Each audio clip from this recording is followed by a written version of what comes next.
Halo sahabat fisika, bertemu lagi dengan saya Habib Khairi dalam channel Pura-Pura Tahu Fisika.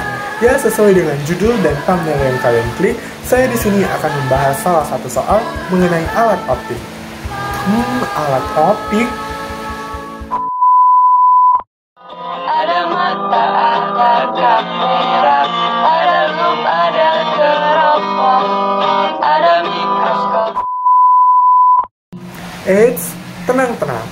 Bukan semuanya kok, hanya salah satu soal mengenai alat optik yang sering kita jumpai dan sering kita gunakan di dalam laboratorium biologi. Ya, untuk mengamati benda yang kecil, apalagi kalau bukan mikroskop. Nah, teman-teman, sebelum kita melihat video pembahasannya, mari bantu support channel Pura-Pura Tahu Fisika dengan cara like, comment, share, and subscribe. Oke teman-teman, sudah siap? Yuk, mari simak video pembahasannya. Oke teman-teman, sudah siap kan?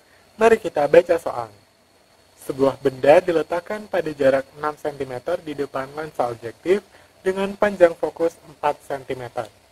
Jika bayangan objektif jatuh 5 cm di depan lensa okuler seperti pada gambar, dan mikroskop digunakan untuk pengamatan dengan kondisi normal, maka tentukan panjang mikroskop dan perbesaran total mikroskop. Nah teman-teman, sebelum kita menentukan kedua besaran ini, maka terlebih dahulu kita perlu menentukan apa yang diketahui pada soal.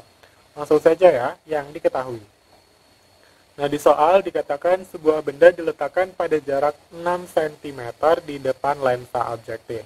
Berarti ini teman-teman, jarak antara benda dengan lensa objektif ini sebesar 6 cm. Atau bisa saya tuliskan, SOB-nya bernilai 6 cm.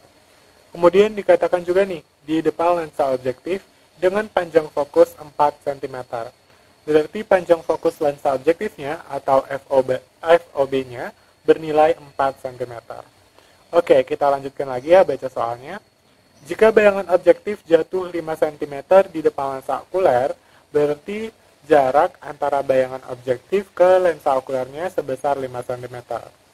Nah teman-teman, masih ingat kan bahwa bayangan objektif ini dipandang sebagai benda oleh lensa okuler. Berarti dapat kita katakan juga jarak benda okuler terhadap lensa okulernya atau SOK. Nah, SOK tadi nilainya adalah 5 cm. Nah, teman-teman di sini juga dikatakan nih, mikroskop digunakan untuk pengamatan dengan kondisi normal. Nah, tentukan. Berarti yang ditanya ya teman-teman. Nah, yang ditanya adalah yang pertama panjang mikroskop atau nilai dari D-nya. Yang kedua adalah perbesaran total mikroskop atau di sini saya tulis sebagai M totalnya. Nah, teman-teman dapat dilihat pada gambar, bayangan yang dihasilkan oleh lensa objektif terletak di antara titik O lensa okuler dan fokus lensa okuler atau FOK. Dan juga bayangan akhir yang dihasilkan oleh lensa okuler terletak di titik dekat mata pengamat, di depan lensa okuler. Hal tersebut merupakan ciri-ciri dari mata yang berakomodasi maksimum. Nah, teman-teman juga masih ingat kan bahwa pengamatan mikroskop dengan kondisi normal terjadi pada saat mata yang berakomodasi maksimum. Jadi di sini saya simpulkan, kita akan mencari panjang mikroskop dan perbesaran total mikroskop pada saat mata yang berakomodasi maksimum. Jadi nanti kita menggunakan persamaan-persamaan yang digunakan pada saat mata berakomodasi maksimum. Oke, karena yang diketahui sudah dan yang ditanya juga sudah, sekarang mari kita jawab bersama. Oke, yang pertama coba kita tentukan terlebih dahulu panjang mikroskop atau nilai dari D-nya ya teman-teman. Kalian masih ingat kan persamaan yang menyatakan panjang mikroskop untuk mata yang berakomodasi maksimum? Nah, persamaan panjang mikroskop untuk mata yang berakomodasi maksimum adalah D sama dengan S aksan OB ditambah dengan SOK.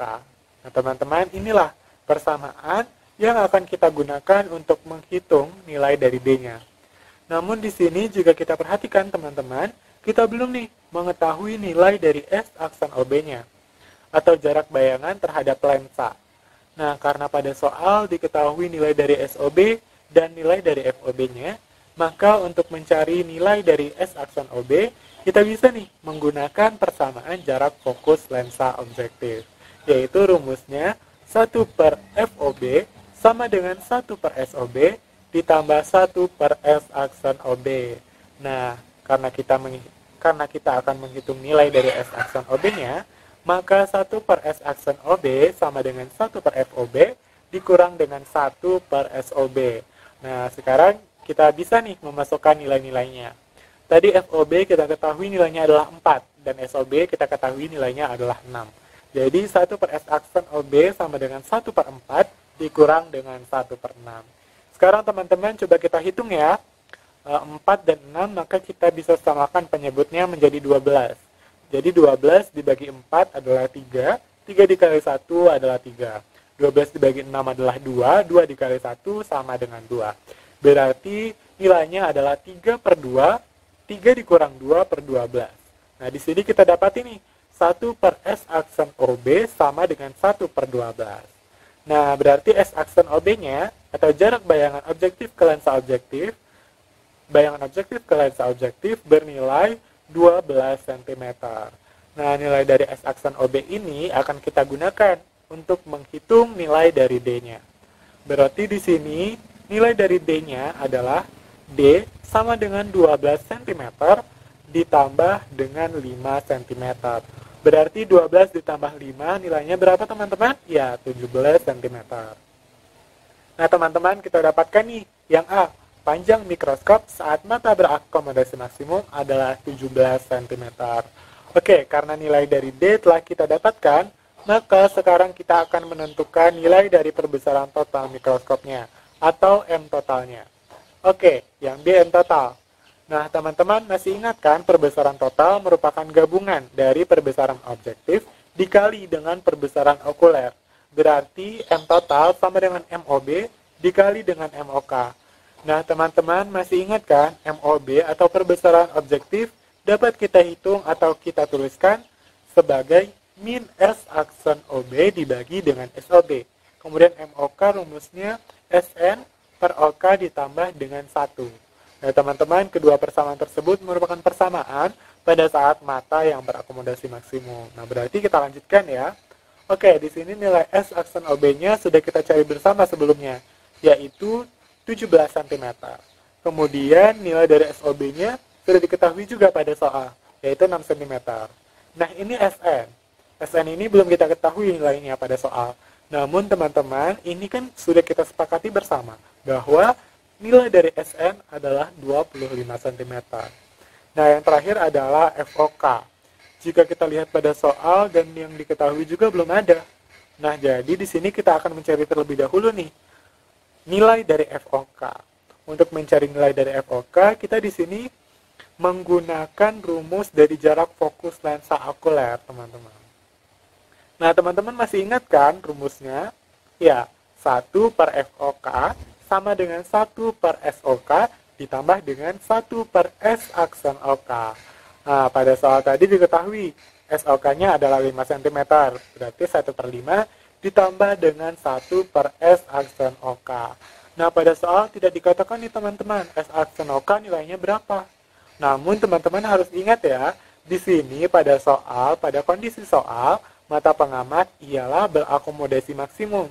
Nah, sesuai nih dengan apa yang sudah kita pelajari, ketika pengamat mengamati mikroskop dengan mata yang berakomodasi maksimum, ini berarti bayangan okulernya atau bayangan akhir yang dihasilkan terletak di titik dekat mata pengamat atau di depan lensa. Saya ulangi, terletak di titik dekat mata di depan lensa, atau S aksen OK-nya bernilai sama dengan min SN. Berarti di sini SOK-nya bernilai min 25 ya. Nah, sampai di sini masih bisa mengikuti ya teman-teman. Oke, kita lanjutkan. Kita sekarang coba hitung nih. Kita samakan penyebutnya menjadi 25. 25 dibagi 5 nilainya adalah 5. 5 dikali 1 nilainya adalah 5. Oke, 25 dibagi min 25 adalah min 1. Min 1 dikali 1 berarti kan min 1 ya? Oke. Nah, 5 dikurang 1 adalah 4. 4 per 25. Nah, ingat, ini adalah 1 per FOK. Jadi, kita balik persamaan. Jadi, FOK sama dengan 25 per 4. Nah, jika kita hitung, FOK sama dengan 6,25 cm. Karena FOK-nya sudah kita cari nih teman-teman, sekarang kita bisa masukkan ke persamaan yang tadi, persamaan M totalnya.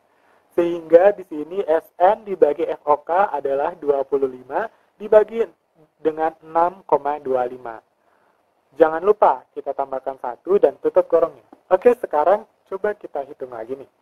Min 12 dibagi 6 nilainya adalah min 2. Jadi min 2 dikali 25 dibagi 6,25 nilainya adalah 4. Kemudian ditambah 1, hasilnya adalah 5. Berarti min 2 dikali 5 adalah min 10. Nah, teman-teman, tanda min ini menunjukkan bahwa bayangan akhir terbalik terhadap arah benda semula. Nah, teman-teman, berarti kita dapatkan perbesaran total yang dihasilkan oleh mikroskop pada saat mata yang berakomodasi maksimum adalah 10 kali. Oke, gimana teman-teman? Sudah mengerti kan? Oke teman-teman, sampai di sini teman-teman sudah jauh lebih paham kan mengenai mengerjakan soal tentang alat optik, yaitu mikroskop pada saat mata berakomodasi maksimum atau pada saat pengamat mengamati mikroskop dengan keadaan normal. Nah teman-teman, untuk mendalami materi belajar fisika dan materi alat optik ini, silahkan kunjungi blog Pura-Pura Tahu Fisika di sini ya. Oke, terima kasih telah menonton. Jangan lupa like, komen, share, dan subscribe. Terima kasih, semoga bermanfaat.